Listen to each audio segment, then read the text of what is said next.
welcome to Storytime.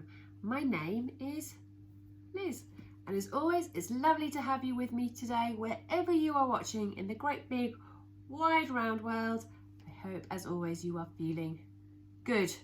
Now, today I've chosen a book where we have been before. In fact, we've been many times, because today we're going back to the moon. Yippee! It's always fun when we go to the moon. We have lots and lots of adventures. So let's find out how and why we are going to the moon.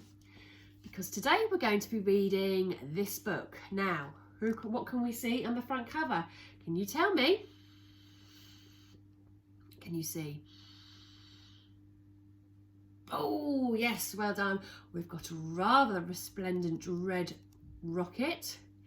And looking through the porthole, looking through the window, we've got a child and an adult, and it could be Daddy with his son. Well, in fact, I do know it's Daddy because I can read the word Daddy here, because that's the first word in this title.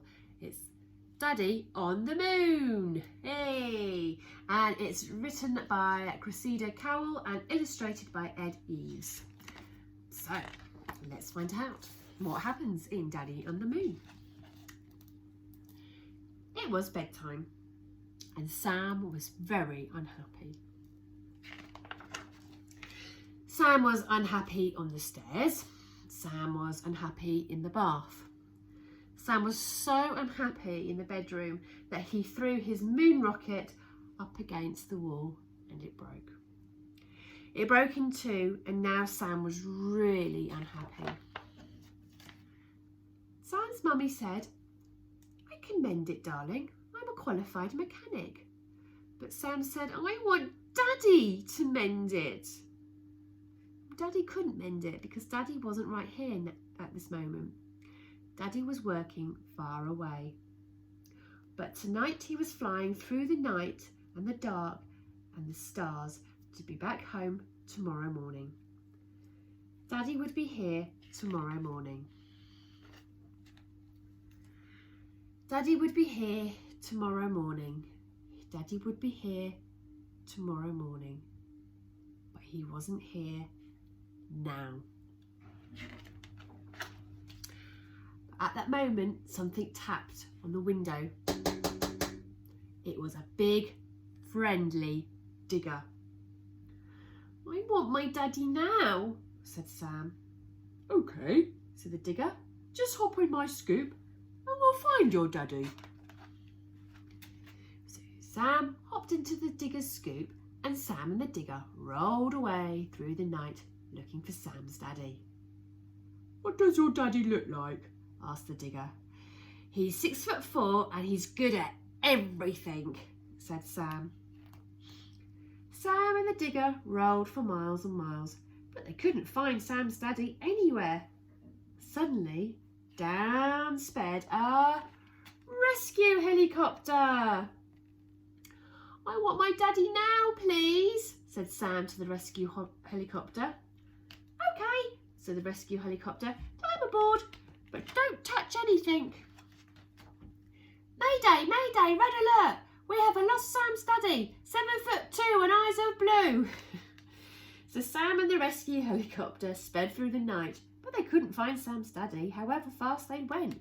Suddenly, up whooshed a spaceship. On the way to the moon. "I want my Daddy now, please," said Sam to the spaceship. "Okay," said the spaceship. "Grab a helmet and fasten your seatbelts.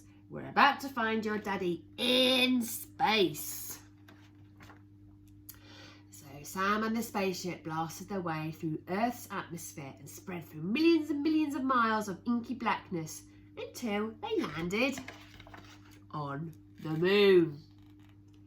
And there, sitting on a rock, having a sandwich, was Sam's Daddy! He had just been mending the space station on the moon, and all the aliens were very grateful. "More sugar, Mr. Pointing," said one of the aliens.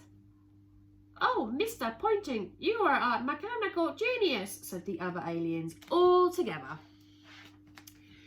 Sam's daddy was so pleased to see Sam. They waved goodbye to the spaceship because Sam's daddy said he would have to take Sam home in his very own super duper sonic engineered big blaster moon rocket. And Sam's daddy let Sam drive all the way home. And when Sam came downstairs the very next morning, his daddy was home. Oh, and if you look carefully, look, I think Sam's daddy has fixed his rocket. Oh, well, we always have a great big adventure when we end up on the moon. And this time it had diggers and space rockets and what else did it have? Helicopters, and was there a digger as well? I can't remember now. But there were lots of things in that story to help Sam get to the moon. Well, thank you for listening to the story, and until we meet again, remember, take care, look after one another, and I'll see you really soon. Keep smiling. Bye for now.